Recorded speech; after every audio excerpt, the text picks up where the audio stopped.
Public relations has grown to be an integral part of the world we live in. It is responsible for the stability of the relationship between consumer and company, the celebrity and the fans, the politicians and the people. Public relations is everywhere on large and small scales, and it's been around for much longer than people think. The very first piece of public relations evidence was an ancient farm bulletin. The bulletin was found in Iraq on April 9, 1950, and it dated back to 1800 BC. Inscribed on the bulletin was advice from a father to his son about the ways of farming. The ancient bulletin is often considered an early form of a newsletter, a common tool used in public relations today. Another famous example of early public relations is the Rosetta Stone. The stone contained translations to ancient Egyptian hieroglyphics, ancient Greek, and Demotic script. The stone was an important tool for the ancient people of Egypt because it translated a message into multiple languages so that important pieces of information could be communicated to multiple ancient civilizations. In addition to ancient tools, early figures in public relations were just as prominent during these ancient times. Julius Caesar was famously known to practice basic methods of public relations. The ancient leader often sent public reports back to Rome about his military and political victories. Caesar's tactics were later classified as hyping, which is commonly regarded as intense promotion or publicity. Hyping was commonly seen in the mid-1800s with P.T. Barnum and his circus. Barnum used early public relations methods to create excitement surrounding his circus and the attractions he brought to each city the circus visited. Although Caesar and Barnum famously used early public relations tactics in their everyday work, public relations was not regarded as a form of strategic communication until the early 1900s.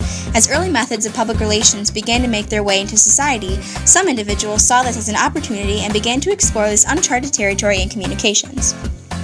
One of the very first leaders in public relations was a man named Ivy Lee. Lee is considered the first public relations counselor. In 1906, Lee wrote the Declaration of Principles, a book that detailed the foundations and groundwork of public relations that are still used today. Lee believed in one-way communication, meaning he delivered messages to the public straight from the source, a tactic used by nonprofit organizations today. Edward Bernays is considered the father of modern public relations.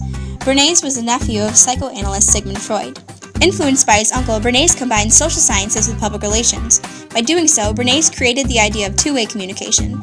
Two-way communication is identified as listening to the audience first and then designing a better, more persuasive message. Bernays successfully used two-way communication to achieve one of his greatest accomplishments. In the 1920s, Bernays met with the president of the American Tobacco Company after realizing his company was missing out on money. Bernays was given the task to persuade women to start smoking. By meeting with numerous psychologists, Bernays was able to understand social standards that prevented women from smoking and instilled the idea that smoking represented freedom and independence. The link between cigarettes and freedom influenced women to start smoking, for women in the 1920s wanted to free themselves from male oppression. Bernays went on to conduct many famous public relations campaigns such as influence Americans to eat eggs and bacons for breakfast and popularizing Dixie cups. While Bernays focused in on popularizing products and companies, crisis management and image management has played an important and critical role in public relations throughout the years. One of the earliest cases in image management was the restoration of the Rockefeller family name. After the Rockefeller family found themselves in turmoil following a mining strike fueled by poor working conditions and a fatal accident, they hired Ivy Lee to fix their tarnished name. Through clever negotiations between the miners and the Rockefellers, Lee was able to restore the Rockefeller name and eliminate the controversy associated with the Rockefeller coal mines. Lee's tactics successfully helped both sides of the issue and displayed the power of what good public relations can do for an individual or company. Following the restoration of the Rockefeller name, a wave of crisis management teams began to pop up around the world. For effective communication during a crisis proved to be beneficial to companies and individuals alike. A famous example of crisis communication was the Tylenol crisis of 1982. After numerous individuals were found dead after taking Tylenol, Johnson & Johnson hired public relations professionals to settle the mass media before more damage could be done. Initially, the company did not know what was wrong. However, public relations teams began orchestrating a mass recall of all Tylenol products and kept the public informed. The same things ring true for the Toyota recall that happened back in 2012. Because of the safety defects in numerous vehicles, a number of fatalities were blamed for the faulty Toyota parts inside the vehicles. Although the response was slow, the PR teams used tactics that helped Toyota appear completely in sync with the customers, which restored consumer trust in Toyota. Public relations has taken on many forms and images. To the mass media, the role of a public relations practitioner could come in the form of Samantha Jones from the HBO series Sex and the City.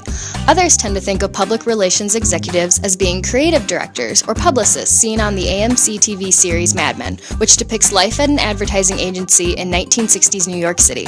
Although these images are Hollywood's interpretation of public relations, it can be inferred that the image seen on TV isn't everything. Through the history of public relations, we are able to get a glimpse into the world of what public relations practitioners must manage.